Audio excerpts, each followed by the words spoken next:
Eu me chamo Fábio Centeno e eu estou fazendo uma campanha aí de 30 vídeos. A gente já está quase encerrando já esses vídeos aí. Se você já assistiu, beleza. Se você não assistiu, te convido a assistir. Estão todos no canal do YouTube.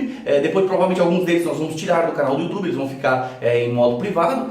Mas você também vai ter acesso mesmo que você se inscreva no site, né? fabiocenteno.com.br, você se inscreve lá e você tem acesso a esses vídeos. Pessoal, hoje é o seguinte, eu quero te fazer uma pergunta. Como é que é a liderança da tua farmácia? Para vocês terem uma ideia, há um tempo atrás eu fiz um curso, e era um curso sobre liderança, né? O Líder Coach na farmácia. Coach é um negócio que está muito em evidência. Quando a gente fala em coaching hoje, poxa vida, está muito em evidência, realmente dá muito resultado, tá? E eu fiz esse curso e por incrível que pareça a gente teve uma adesão baixa. E eu fiquei me perguntando, cara, mas por que, né? Porque a gente vê assim, imagina, eu ando por aí e eu vejo assim a necessidade de liderança dentro da farmácia, né? É notável, né, isso aí. Por quê? Porque a liderança, ela tem a capacidade de escalar as coisas. Por exemplo, eu tenho clientes meus que hoje tem um determinado número de lojas e só não tem mais lojas porque falta liderança. Ou seja, eles têm condições, eles têm linha de crédito, eles têm bala na agulha mesmo, entendeu? Alguns deles têm inclusive recurso próprio para abrir mais 3, 4, 5 farmácias. Por que não abre? Porque não tem liderança, falta liderança. E olha só que coisa curiosa, pessoal, falta liderança. Falta líder para ele colocar lá na farmácia, para botar a farmácia para rodar, mas também falta liderança por parte dele próprio, né? O limite da liderança dele pode ser baixo. Hoje, pessoal, eu quero falar para vocês aqui de alguns princípios de liderança, para você entender se de repente você consegue se situar dentro de algum deles aí, seja você o dono, proprietário, gestor, colaborador, não interessa quem porque esses princípios eles são aplicados para qualquer pessoa. Vamos lá então, antes de eu falar, eu vou falar de 3, tá? Mas antes de eu falar desses 3, eu quero falar sobre um cara chamado John Maxwell, tá? John Maxwell é hoje a maior autoridade em ensino de liderança que tem no planeta, tá? Não tem, ele é conselheiro de presidentes norte-americanos, o cara sabe muito, tá? Esse cara escreveu um livro chamado As 21 Leis da Liderança. Escreveu esse livro foi um sucesso de vendas, né? Dificilmente você vai em uma livraria que não tem esse livro.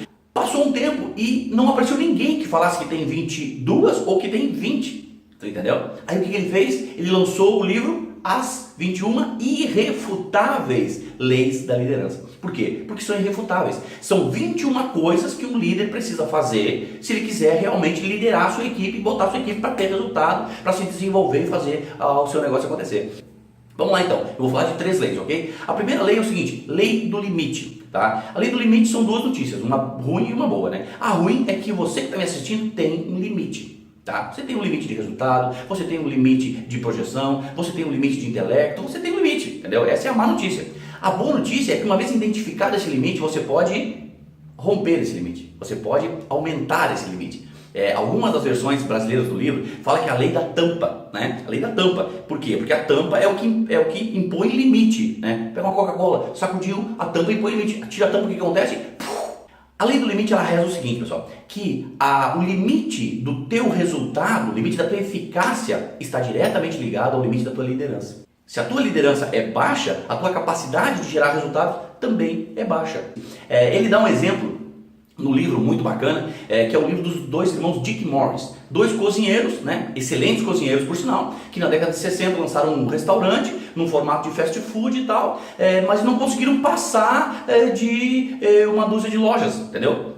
Por quê? Porque o limite deles era baixo. Aí apareceu um cara chamado Ray Kroc, e o Ray Kroc era fornecedor das máquinas de milkshake para esses 2 irmãos. E o Ray Kroc, esse era um líder, ele viu nesse negócio uma possibilidade de escalar, e ele pegou o negócio, ele comprou o negócio desses 2 irmãos, e ele transformou aquele negócio daqueles 2 simples cozinheiros numa rede internacional de restaurantes chamadas McDonald's, tá? Então, os caras que inventaram, que fundaram o McDonald's, não são os mesmos caras que fizeram ele se tornar conhecido como foi.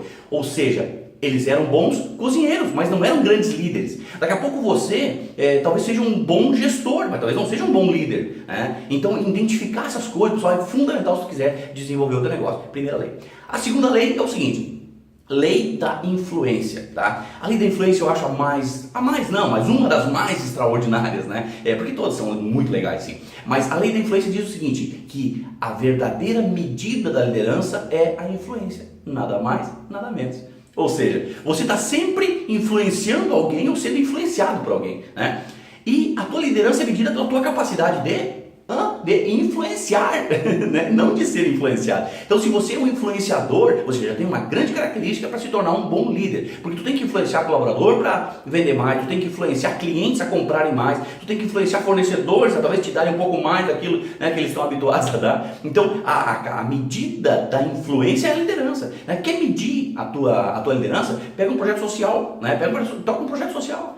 Para você ver. E você vai medir por quê? Porque é você influenciar as pessoas. Você não você comprar as pessoas num projeto social. Você tem que influenciá-las para que elas trabalhem para você com prazer, né? Se realizando. Lei da influência. Desenvolva isso, pessoal, né? E a terceira lei, conforme eu tinha prometido, que eu ia falar de 3 leis, né? A terceira lei é a lei do processo.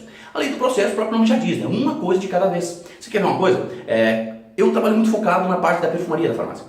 Então, eu defendo muito que o colaborador, ele precisa ser remunerado na perfumaria. E muitas farmácias hoje ainda não fazem isso. E não fazem, sabe por quê? Não é porque falta boa vontade ou porque falta interesse, não. É porque é tanto item, tanta coisa que não sabe por onde começar. E os meus clientes sabem que eu sempre digo uma coisa: comece por um produto.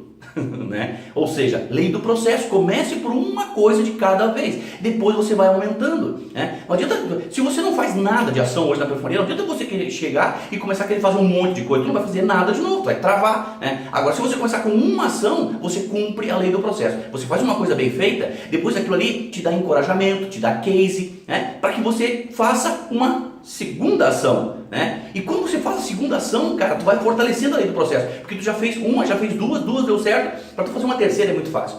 Isso quem tá me vendo aqui que já abriu 4, 5, 6, 7 lojas aí, sabe do que eu tô dizendo, né? Quem já abriu várias farmácias aí sabe do que eu tô dizendo. O grande desafio é o quê? A primeira loja, cara, primeira farmácia. Aí depois, da primeira para a segunda, é outro baita pulo. Depois daí para frente fica no automático, né? Eu vou colocar até uma imagem para vocês verem aí como é que funciona, né? É exatamente essa imagem da geração de valor aí, que mostra exatamente essa concepção. Os primeiros passos são sempre mais difíceis. Por isso que você tem que cumprir a lei do processo. Ok, pessoal? Essa foi a dica de hoje. Então, lidere a sua farmácia, indiferente de quem você seja, né? Se eu tenho uma farmácia hoje, tudo que eu mais desejo é ter um líder com mais eficácia, com mais eficiência, cumprindo melhor os processos e mais influenciador do que eu. Por quê? Porque ele vai desenvolver o meu negócio, né? Eu vou confiar a ele parte do meu negócio, vou observar e vou ajudar ele a desenvolver. Então, se você é colaborador, pega essa dica para você, lidere a sua farmácia. Eu tenho conhecidos aí líderes extraordinários, gerentes fantásticos, né? Dentro da farmácia, que são gerentes e que são líderes. Ok, pessoal? Se cadastra no meu site aí, fabcenteno.com.br e vamos nos falando. Forte abraço!